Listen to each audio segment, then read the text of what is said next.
بہت پرانی بات ہے، اس وقت اسمارٹ فون نہیں تھے۔ دسمبر کا مہینہ تھا۔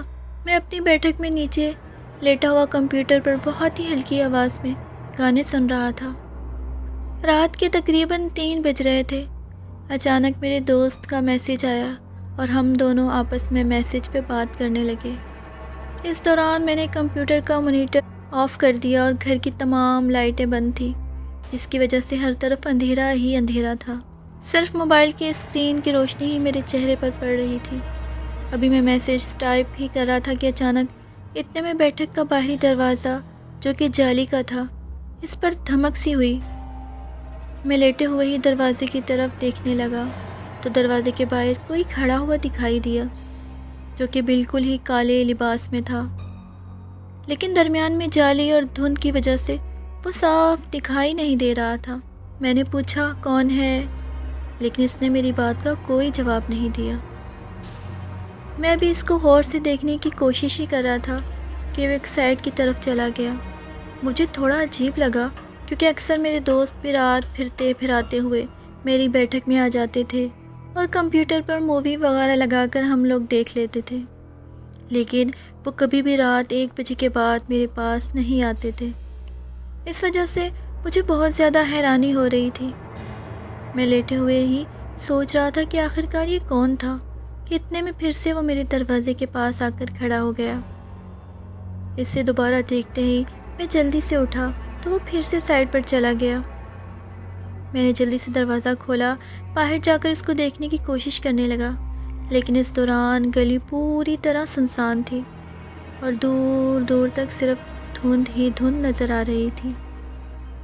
میں اپنا سر کھجاتے ہوئے ادھر ادھر دیکھ کر اسے تلاش کرنے کی کوشش کر رہا تھا۔ اچانک مجھے 6-7 کتے تیزی سے اس گراؤنڈ کی طرف جاتے ہوئے دکھائی دیے۔ ابھی میں ان کتوں کی طرف دیکھ ہی رہا تھا کہ گراؤنڈ کے اندر سے باقی کتوں کی عجیب سی آوازیں آنے لگی، جیسے کہ وہ کسی چیز سے لڑ رہے ہوں اور کوئی انہیں مار رہا ہو۔ پھر اچانک گراؤنڈ سے کسی کے تیزی سے بھاگتے ہوئے قدموں کی آواز سنائی دی، جسے سنتے ہی وہ تینوں کتے فوراً وہاں سے بھونکتے ہوئے دوڑ کر دوسری گلی کی طرف چلے گئے۔ ابھی میں ان کی طرف دیکھ ہی رہا تھا کہ مجھے ایسا لگا جیسے گراؤنڈ سے کوئی بھاگتا ہوا میری طرف آ رہا ہے۔ اسی وقت میں نے گراؤنڈ کی طرف دیکھا۔ اچانک دھند میں سے مجھے کوئی بڑی سی کالے رنگ کی درخت جیسی چیز اپنی طرف آتی ہوئی دکھائی دی، جسے دیکھتے ہی میرے رونگٹے کھڑے ہو گئے اور میں فوراً وہاں سے بھاگ کر واپس بیٹھک میں آ گیا اور دروازہ بند کر کے دروازے کی طرف دیکھنے لگا۔ اس دوران بھاری بھرکم قدموں سے بھاگنے کی آواز ہمارے گھر کی طرف سے آتی ہوئی سنائی دی، جیسے کہ بڑا سا جانور بھاگتا ہوا ہمارے گھر کی طرف آ رہا ہو۔ میں کانپتا ہوا جالے کے دروازے سے باہر دیکھ رہا تھا۔ اتنے میں وہ آواز ہمارے گھر کے دروازے کے سامنے سے ہوتی ہوئی کسی گلی کی طرف چلی گئی۔ یہ دیکھ کر میں دنگ رہ گیا کہ مجھے کوئی بھاگتا ہوا نظر ہی نہیں آیا تھا۔ میں یہ سوچ رہا تھا کہ ایسی کون سی چیز تھی جو کہ میرے سامنے سے گزر گئی اور نظر بھی نہیں آئی۔ میرے پسینے چھوٹنے لگے۔ پھر ایک بھیانک سی چیخ سنائی دی مجھے اور میری بیٹھک کا جالی والا دروازہ خود ہی کھل گیا۔ دروازہ کھلتا دیکھ میں بیٹھک سے نکل کر اپنے کمرے کی طرف بھاگا۔ مجھے محسوس ہو رہا تھا کہ کوئی میرے پیچھے آ رہا ہے۔ میں جلدی سے اپنے کمرے میں پہنچا اور بستر پر لیٹ کر خود کو کمبل میں چھپا لیا۔ میں بری طرح ڈرا ہوا تھا کیونکہ مجھے سمجھ ہی نہیں آ رہا تھا یہ سب کیا ہو رہا ہے۔ اس وقت طرح طرح کے خیالات میرے دماغ میں آ رہے تھے۔ اچانک مجھے کمرے کا دروازہ کھلنے کی آواز سنائی دی اور ساتھ ہی ہلکی ہلکی گراہٹ بھی سنائی دینے لگی، جسے سنتے ہی میں نے خود کو کمبل میں ایسے سمیٹ لیا کہ جیسے اگر میں کمبل سے باہر جاؤں گا تو مارا جاؤں گا۔ میری سانسیں بھی کانپتی ہوئی چل رہی تھی، میرا پورا جسم پسینے سے بھیگ چکا تھا۔ اس وقت کوئی میرے بیڈ کے پاس آ کر عجیب طریقے سے سانس لے رہا تھا۔ پھر آہستہ آہستہ کسی نے میرے پیروں والی سائڈ سے کمبل کو چھیڑا تو میری جان ہی نکلنی شروع ہو گئی، اور پھر میرے سر والی سائڈ سے کسی نے کمبل کو چھیڑنے کی کوشش کی۔ میں چیخنا چاہتا تھا لیکن میری آواز نہیں نکل رہی تھی۔ اب تو مجھے پکا یقین ہو گیا تھا کہ آج میں نہیں بچنے والا۔ یہ جو بھی چیز ہے یہ مجھے نہیں چھوڑے گی۔ کراہٹ کی آواز بالکل صاف سنائی دے رہی تھی، اور پھر میرے بیڈ کے نیچے کوئی ہلچل ہونے لگی۔ ایسا لگ رہا تھا کہ کوئی بیڈ کے نیچے چھپا ہوا ہے، اور پھر میں نے منہ ہی منہ میں کلمہ پڑھنا شروع کر دیا۔ اس دوران کبھی کمرے میں کسی چیز کے گرنے کی آواز آتی، تو کبھی کوئی بھاگتا ہوا کمرے سے باہر جاتا اور پھر سے بھاگ کر میرے بیڈ کے پاس آ کر گھرانے لگتا۔ ایسا کافی دیر تک چلتا رہا، لیکن میں کلمہ مسلسل پڑھتا رہا، اور پھر اذان کی آواز سنائی دی۔ اسی وقت کسی چیز کے خوفناک طریقے سے چیخنے کی آواز بھی آنے لگی، اور پھر میرے کمرے کا دروازہ کھلا اور جھٹ سے بند ہو گیا۔ میں کافی دیر تک کمبل میں ہی چھپا رہا۔ پھر جب اذان ختم ہوئی، میں نے ہلکا سا کمبل ہٹا کر باہر جھانکا تو باہر کوئی نظر نہیں آ رہا تھا۔ میرے کمرے کا دروازہ بند تھا۔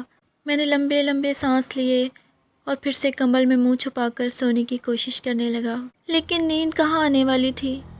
میں مسلسل جاگ رہا تھا اور گھر والوں کے اٹھنے کا انتظار کرنے لگا۔ جب گھر والے اٹھے تو میں نے گھر میں سب کو اس بارے میں بتایا۔ سب مجھ پر ہنسنے لگے۔ میرا بھائی عاصم بولا، یہ سب تمہاری رات کو دیر سے سونے کی وجہ سے ہوا ہے۔ تمہیں کون کہتا ہے رات 4 بجے تک جاگو؟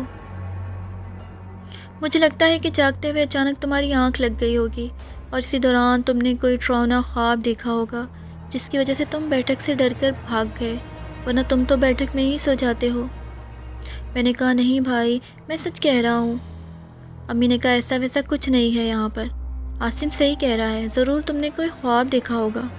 میں نے کہا، امی میں سچ کہہ رہا ہوں، ایسا ویسا کچھ نہیں ہے جو کچھ تم کہہ رہے ہو۔ ناشتہ کرو اور کالج جاؤ۔ یہ کہہ کر امی اپنے کمرے میں چلی گئی۔ میں نے افسردہ ہو کر ناشتہ کیا اور کالج چلا گیا۔ کالج سے واپس آ کر میں نے اپنے دوستوں کو اس بارے میں بتایا، تو سبھی دوست میری طرف حیرت انگیز نظروں سے دیکھنے لگے، پھر ایک دوسرے کی طرف دیکھ کر اچانک مجھ پر زور زور سے ہنسنے لگے۔ مجھے بہت زیادہ غصہ آ گیا تھا۔ میں نے ان کی طرف غصے سے دیکھا۔ میں نے کہا، میں سچ کہہ رہا ہوں۔ میرا دوست بلو کہنے لگا، یار اب چھوڑ دے اس بات کو، مجھے پتا ہے ہم میں سے کوئی بھی تیری ان باتوں پر یقین نہیں کرے گا، یہ معاملات بہت پہلے ہوا کرتے تھے، اب ایسا ویسا کچھ نہیں ہے۔ ابھی ہم یہ باتیں کر ہی رہے تھے کہ اتنے میں میرا دوست عمر بھی آ گیا، اور رضوان نے اسے بھی سب کچھ بتایا، تو عمر میری طرف دیکھتے ہوئے سوچ میں پڑ گیا، اور پھر رضوان کی طرف دیکھتے ہوئے بولا، یار مجھے لگتا ہے یہ صحیح کہہ رہا ہے۔ ہم سب حیرانی سے عمر کی طرف دیکھنے لگے۔ اتنے میں بلو نے عمر سے کہا، ارے یار تجھے کیسے پتا کہ یہ صحیح کہہ رہا ہے؟ یہ سن کر عمر نے کہا، میں جانتا تھا کہ تم لوگ ایسے ہی بات کرو گے، اسی لیے جو کچھ دن پہلے میرے ساتھ ہوا تھا وہ میں نے تم لوگوں کو نہیں بتایا، کیونکہ مجھے پتا تھا تم صرف مجھ پر ہنسو گے۔ لیکن آج اس کی بات سن کر مجھے یقین ہو گیا ہے کہ اس گراؤنڈ میں کچھ تو گڑبڑ ہے، کیونکہ پچھلے ہفتے کو میں اور میرا کزن حارث رات تقریباً 2-2:30 بجے اس گراؤنڈ کے سامنے سے گزر رہے تھے۔ حارث نے مجھے رکنے کو کہا کہ اس نے گھر جانے سے پہلے اپنا سگریٹ ختم کرنا تھا، اس لیے ہم وہاں رک گئے۔ حارث بائک سے اتر کر سگریٹ پیتے ہوئے گراؤنڈ کی طرف دیکھ رہا تھا کہ اچانک اس نے مجھ سے کہا، عمر وہ چھت پہ کیا چیز ہے؟ یہ سن کر میں نے اس طرف دیکھا جہاں گراؤنڈ میں گھر زیر تعمیر ہیں۔ ان گھروں کی دیوار پر دیکھا تو وہاں کوئی بیٹھا ہوا تھا، جو کہ بہت ہی عجیب لگ رہا تھا، کیونکہ اس کا سر کافی بڑا لگ رہا تھا، اس کی ٹانگیں اتنی لمبی تھی کہ نیچے زمین پر لگ رہی تھی، لیکن وہ ایک پرچھائی کی طرح دکھائی دے رہا تھا۔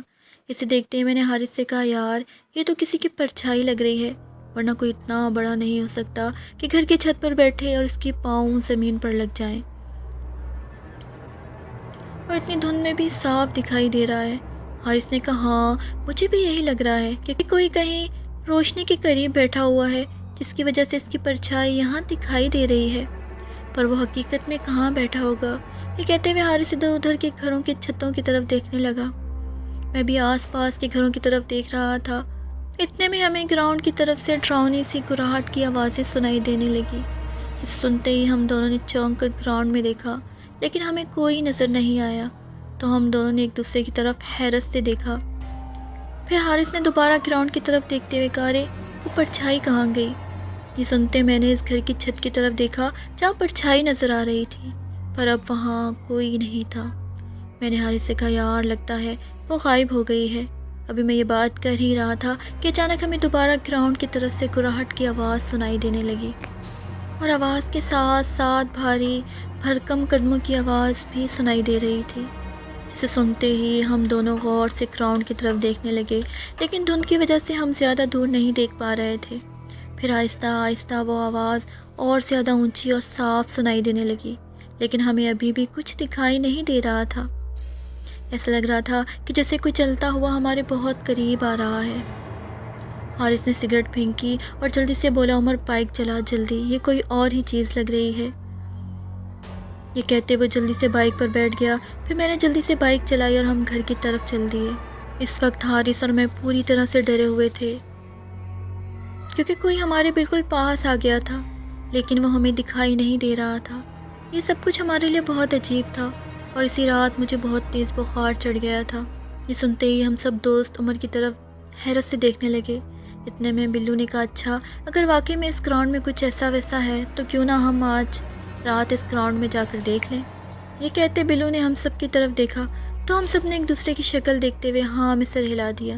ہم سب نے رات کو گراؤنڈ میں جانے کا ٹائم سیٹ کیا اور اپنے اپنے گھروں کو چل دیے۔ پھر جب رات کے 2 بجے تو اتنے میں بلو کا میسیج آیا اور اس نے مجھے گھر سے باہر نکلنے کا بولا۔ میں گھر سے باہر آیا تو میرے تمام دوست وہاں پر جمع تھے۔ میں نے بلو سے کہا، یار اتنی دیر کیوں لگائی ہے؟ تو بلو نے کہا، یار یہ رضوان کی وجہ سے دیر ہو گئی ہے، یہ تو آنا ہی نہیں چاہتا تھا، لیکن پھر بھی میں اسے زبردستی لایا ہوں۔ یہ سن کر میں نے بلو سے کہا، کیوں کیا ہوا؟ بلو نے ہنستے ہوئے کہا، خود ہی پوچھ لو اس سے۔ میں نے رضوان سے کہا، کیا ہوا، خیر تو ہے؟ رضوان نے آہستہ سے آس پاس کی گلیوں کی طرف دیکھتے ہوئے کہا، یار دیکھو ہر طرف دھند ہی دھند ہے، ہمارے علاوہ کہیں کوئی بندہ نظر نہیں آ رہا، ایسے میں اگر ہمارے ساتھ کچھ ہو گیا تو؟ میں نے کہا، یار تم ہی لوگ تو کہہ رہے تھے کہ ایسا ویسا کچھ نہیں ہے، اب ڈر کیوں رہے ہو؟ اتنے میں ناصر نے کہا، ہم ڈر نہیں رہے، لیکن آج اس وقت آس پاس کا ماحول دیکھ کر تھوڑی سی وحشت ہو رہی ہے۔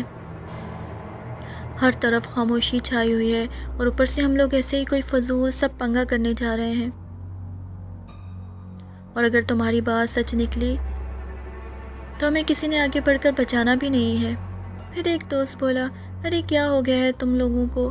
اب یہاں ٹائم ضائع کرنے سے بہتر ہے کہ ایک بار ہم وہاں جا کر دیکھ لیں تاکہ تم سب لوگوں کی غلط فہمی دور ہو جائے۔ میں نے کہا، ٹھیک ہے، لیکن مجھے لگتا ہے کہ ناصر صحیح کہہ رہا ہے، ہمیں وہاں کوئی ضروری کام نہیں ہے، یہ تو ایسے ہی ہے ہم کسی سے پنگا لینے جا رہے ہیں، وہ بھی ایسی چیز سے جو پتہ نہیں کیا ہے، کتنی خطرناک ہے۔ بلو نے کہا، ارے کوئی چیز ہوگی تو پنگا ہوگا نا، میں کہہ رہا ہوں وہاں کچھ نہیں ہے، بس تم لوگوں کا ڈر ہے جو تمہیں وہاں جانے سے روک رہا ہے۔ سچ میں تم سب کے سب ڈرپوک ہو، لیکن میں تمہارے جیسا نہیں ہوں، میں اکیلا ہی وہاں جا کر واپس آ سکتا ہوں۔ یہ کہتے بلو اس گراؤنڈ کی طرف چل پڑا۔ یہ دیکھ میں نے بلو کو آواز دیتے ہوئے کہا، رکو میں بھی تمہارے ساتھ آتا ہوں، تو اتنا بڑا ٹارزن نہیں ہے جتنا خود کو سمجھ رہا ہے۔ اور پھر میں بھی بلو کے ساتھ چلنے لگا۔ ہماری طرف دیکھ کر باقی دوست بھی ہمارے پیچھے پیچھے چلنے لگے۔ گراؤنڈ میں بہت ہی زیادہ خاموشی اور اندھیرا تھا۔ میں نے موبائل کی ٹارچ آن کرنے کے لیے جیب میں ہاتھ ڈالا تو پتہ چلا کہ میں اپنا موبائل گھر پر ہی چھوڑ آیا ہوں۔ میں نے بلو سے کہا، موبائل لایا ہے؟ بلو نے کہا، ہاں لیکن اس کی بیٹری بالکل ختم ہو گئی ہے، بار بار بند ہو رہا ہے۔ اتنے میں عمر نے کہا، یار میرے موبائل میں تھوڑی بہت چارج ہے، کچھ دیر کے لیے چل ہی جائے گی۔ یہ کہہ کر عمر نے اپنے موبائل کی ٹارچ آن کر لی اور ہم گراؤنڈ کے سمت میں آگے بڑھنے لگے۔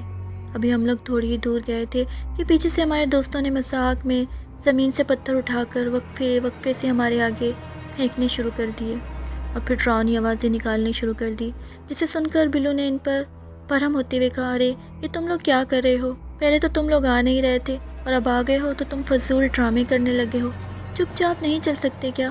یہ سن کر ناصر نے کہا، ارے یار ہم لوگ تو ایسے ہی شغل کر رہے ہیں، لیکن لگتا ہے ہماری شغل سے تم ڈر رہے ہو۔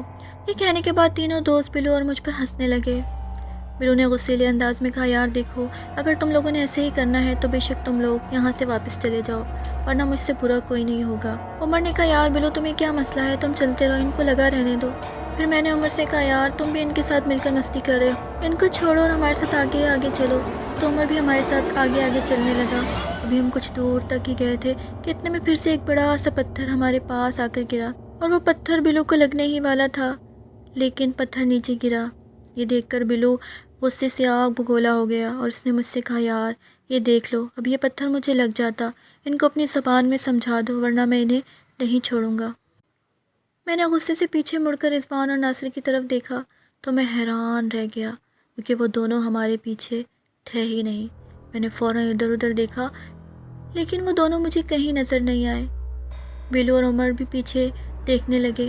عمر نے کہا، ارے یہ دونوں کہاں چلے گئے؟ بلو نے کہا، وہ دونوں پنگا کر کے ضرور کسی مکان میں چھپ گئے ہیں۔ میں نے ان دونوں کو آواز دیتے ہوئے کہا، یار تم دونوں جہاں بھی ہو باہر آ جاؤ، ہمیں پتہ ہے تم چھپے ہوئے ہو، اس لیے مذاق چھوڑو اور باہر آ جاؤ۔ ایسا میں نے 2-3 بار بولا لیکن ان میں سے کسی نے جواب نہیں دیا۔ اتنے میں عمر نے کہا، چلو یار ہم جلدی سے آگے ہو کر آتے ہیں، چھپا رہنے دو ان لوگوں کو۔ یہ بول کر عمر اور بلو کے ساتھ آگے بڑھنے لگا اور میں بھی بار بار پیچھے دیکھتے ہوئے ان کے ساتھ چلنے لگا۔ ابھی ہم کچھ دور ہی گئے تھے کہ اچانک ہمیں پیچھے سے ایک خوفناک قسم کی گراہٹ کی آواز سنائی دی، جسے سنتے ہی میں نے فوراً پلٹ کر پیچھے دیکھا لیکن پیچھے کوئی نہیں تھا۔ میں نے عمر سے ہنستے ہوئے کہا، یہ انہی شرارتیوں کے کام ہیں جو کہیں چھپ کر ہمیں ڈرانے کی کوشش میں لگے ہیں۔ یہ سنتے ہی بلو نے ان زیر تعمیر گھروں کی طرف دیکھ کر گالیاں نکال دی، کیونکہ بلو کو اب یقین ہو گیا تھا کہ یہ سب رضوان اور ناصر ہی کر رہے ہیں اور وہ وہیں زیر تعمیر گھروں میں چھپے بیٹھے ہیں، جبکہ مجھے یہ سب بہت ہی عجیب لگ رہا تھا کہ ناصر اور رضوان کو میں بچپن سے جانتا تھا، وہ کبھی اتنی دیر کسی جگہ پر چھپ کر نہیں بیٹھ سکتے تھے۔ میں نے بلو سے کہا، یار ایک بار میں جا کر ان کو دیکھ کر آتا ہوں، آج تو یہ کچھ زیادہ ہی مذاق کر رہے ہیں۔ بلو نے کہا، نہیں کوئی ضرورت نہیں، انہیں آنا ہوگا تو خود ہی آ جائیں گے، تم چلتے رہو ہمارے ساتھ۔ ابھی بلو یہ بات کر ہی رہا تھا کہ اچانک عمر نے ایک طرف اشارہ کرتے ہوئے کہا، یار وہ دیکھو۔ جیسے ہی ہم نے عمر کے اشارے والی جگہ پر دیکھا تو ہمیں کچھ ہی دور پر پرچھائیاں سی دکھائی دی جو کہ تیزی سے گراؤنڈ کے کونے کی طرف جا رہی تھی۔ انہیں دیکھتے ہی بلو نے کہا، تو یہ دونوں چھپ کر ہم سے آگے نکل گئے ہیں۔ عمر نے کہا، لیکن وہ دونوں وہاں کیسے جا سکتے ہیں، وہ تو ہمارے پیچھے ہی تھے نا۔ بلو نے کہا، وہ بہت بڑے رنگ باز ہیں تو ان کی آڑ میں دوسری طرف سے گئے ہوں گے، لیکن اب وہ اس کونے میں پھنس جائیں گے۔ یہ کہتے ہوئے بلو تیزی سے ان کی طرف دوڑا۔ میں نے عمر سے کہا، اگر وہ دونوں اس کونے کی طرف جا رہے ہیں تو پھر ہمارے پیچھے سے آواز کس چیز کی آئی تھی؟ عمر نے کہا، یار پتہ نہیں یہ کیا تماشا چل رہا ہے، چلو پہلے بلو کے پیچھے چلتے ہیں۔ عمر بھی تیزی سے بلو کی طرف بھاگنے لگا، لیکن میں ابھی یہی سوچ رہا تھا کہ رضوان اور ناصر ایسا نہیں کر سکتے، کیونکہ انہیں تو ویران جگہوں سے بہت زیادہ ڈر لگتا ہے۔ ایسے میں ہی ہمیں چھوڑ کر اکیلے اس کونے میں نہیں جا سکتے۔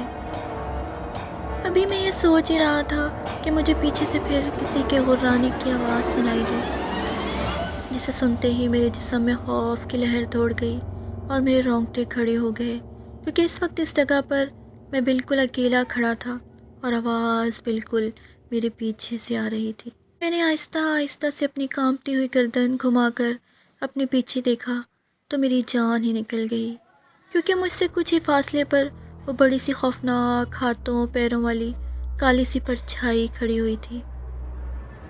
اس کے بازو اور ٹانگیں بہت ہی عجیب اور ٹیڑھی میڑھی تھی اور وہ رات میں کسی بلب کی طرح چمکتی ہوئی بڑی بڑی آنکھوں سے میری طرف دیکھ رہی تھی۔ اس دوران اس کی سانسوں سے خوفناک گراہٹ کی آواز سنائی دے رہی تھی۔ اب نہ تو میری آواز نکل رہی تھی اور نہ ہی میرے ہاتھ پاؤں میں حرکت کرنے کی ہمت ہو رہی تھی۔ میں اس کی طرف دیکھتے ہوئے آہستہ آہستہ سے وہاں سے پیچھے ہٹنے لگا۔ اتنے میں اس خوفناک پرچھائی نے میرا بازو پکڑ لیا اور میرا پورا جسم خوف سے لرز گیا، کیونکہ اس کے ہاتھ پر کسی خون خوار جانور کی طرح بڑے بڑے بال اور نکیلے ناخن تھے جو میری جیکٹ کو چیرتے ہوئے میرے بازو پر چبھ رہے تھے۔ مجھے سمجھ نہیں آ رہا تھا کہ میرا ہاتھ کس نے پکڑا ہوا ہے، کیونکہ میری ہمت ہی نہیں ہو رہی تھی کہ میں اس کی شکل بھی دیکھ سکوں، جبکہ کالی پرچھائی تو میرے سامنے کھڑی تھی، لیکن سائڈ سے میرا ہاتھ کسی اور نے پکڑ رکھا تھا۔ میں بری طرح سے خوف میں مبتلا ہو گیا تھا۔ پھر مجھے جلدی سے خیال آیا اور میں نے جلدی سے کلمہ پڑھنا شروع کر دیا اور ایک جھٹکے سے اپنا بازو اس چیز سے چھڑا کر وہاں سے اندھا دھند گراؤنڈ کے کونے کی طرف بھاگ نکلا۔ میں نے اس دوران ایک بار بھی پیچھے مڑ کر نہیں دیکھا، لیکن اچانک بھاگتے ہوئے میں کسی سے ٹکرا کر گرا اور چلانے لگا۔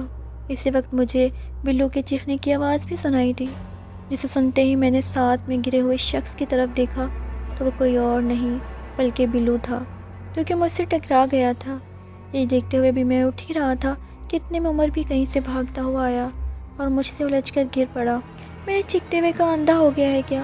میری آواز سنتے ہی عمر نے میری طرف طرف دیکھتے ہوئے کہا، جلدی سے یہاں سے نکلو، وہ ہمارے پیچھے آ رہی ہیں۔ عمر جلدی سے اٹھا، پھر میں نے بلو کو پکڑ کر اٹھایا تو وہ بس اس کونے کی طرف اشارہ کرتے ہوئے آنکھیں پھاڑے میری طرف دیکھ رہا تھا، لیکن اس کے منہ سے الفاظ نہیں نکل رہے تھے۔ بلو صرف وہ یہ کہہ رہا تھا۔ میں نے بلو کو جھنجھوڑتے ہوئے کہا، کیا ہے وہاں؟ عمر بھی کانپتے ہوئے ہاتھ سے بس اس کونے کی طرف اشارہ کر رہا تھا۔ میں نے پوچھا، کیا ہے اس کونے میں؟ بتاؤ تو صحیح۔ وہاں بہت ہی ڈراؤنی سی عورتیں ہیں جو جانوروں کی طرح ہاتھوں پیروں سے چل رہی تھی۔ جیسے ہی ہم نے ان کی طرف دیکھا تو وہ ہمارے پیچھے پڑ گئی تھی، اسی لیے ہم یہاں سے بھاگ کر گراؤنڈ سے باہر جا رہے تھے۔ اب جلدی چلو یہاں سے، وہ آ جائیں گی، وہ کانپتی ہوئی آواز میں کہہ رہا تھا۔ میں نے کہا، یار ہم باہر نہیں جا سکتے، وہاں راستے میں بھی کوئی خوفناک سی چیز ہے، اس سے ڈر کر ہی میں یہاں تمہاری طرف آ رہا تھا۔ بلو نے کہا، یار مجھے بہت ڈر لگ رہا ہے، مجھے یہاں سے باہر نکال دو، میرے دوستو پلیز کچھ کرو نا۔ یہ کہتے ہوئے بلو بچوں کی طرح رو رہا تھا اور اپنے کانپتے ہوئے ہاتھوں سے کبھی میرا اور کبھی عمر کا ہاتھ پکڑ رہا تھا۔ پھر میں نے اور عمر نے کہا، یار ہم کیا کریں، ہم تو خود ڈر رہے ہیں۔ ایک تو ہم سب کو کچھ پڑھنا بھی نہیں آتا، نہ آیت الکرسی پڑھنی آتی ہے، نہ کوئی سورت پڑھنی آتی ہے۔ قرآن مجید کی تعلیم حاصل کی ہوتی تو آج یہ سب نہ دیکھنا پڑتا۔ اب پتہ نہیں ہم یہاں سے کیسے باہر جائیں گے، مجھے تم لوگوں کے ساتھ یہاں آنا ہی نہیں چاہیے تھا۔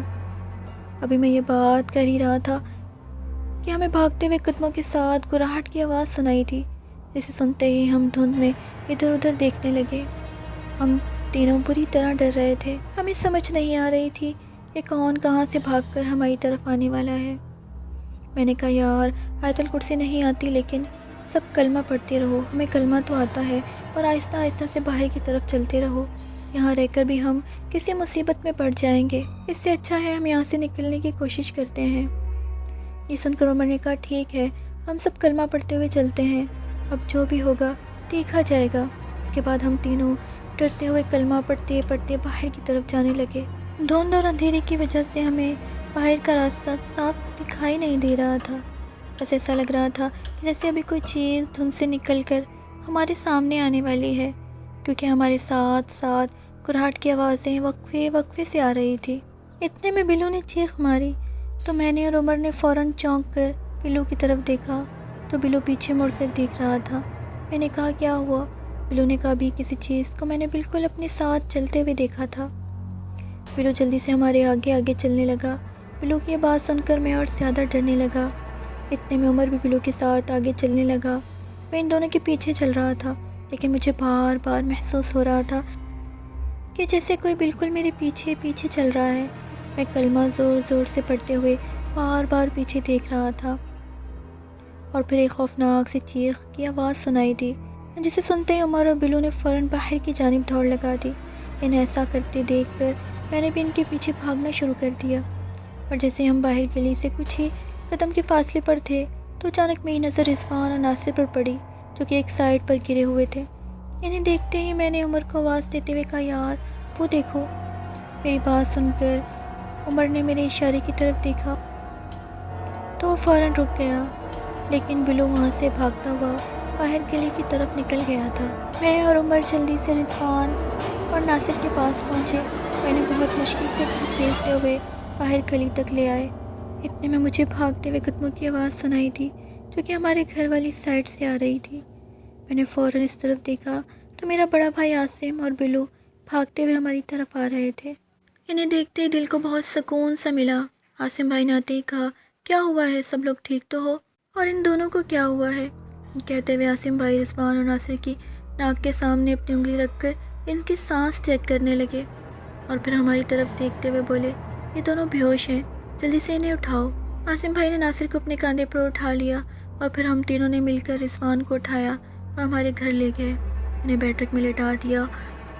ہم لوگوں کی نظر جب رضوان اور ناصر کی گردن پر پڑی تو ان کی گردن پر زخموں کے نشان تھے۔ عاصم بھائی نے یہ زخم دیکھ کر ہم سے پوچھا، کیا تم لوگوں کے درمیان کوئی لڑائی یا جھگڑا ہوا ہے؟ یہ کہتے ہوئے عاصم بھائی نے میری طرف دیکھا۔ میں نے بنا بولے نہ میں سر ہلا دیا۔ پھر عاصم بھائی نے رضوان اور ناصر کے منہ پر پانی کے چھینٹے مارے، اور کچھ دیر میں وہ دونوں ہوش میں آ گئے۔ ہوش میں آتے ہی چونکتے ہوئے حیرت سے ادھر ادھر دیکھ کر ہماری طرف دیکھنے لگے اور بری طرح کانپنے لگے۔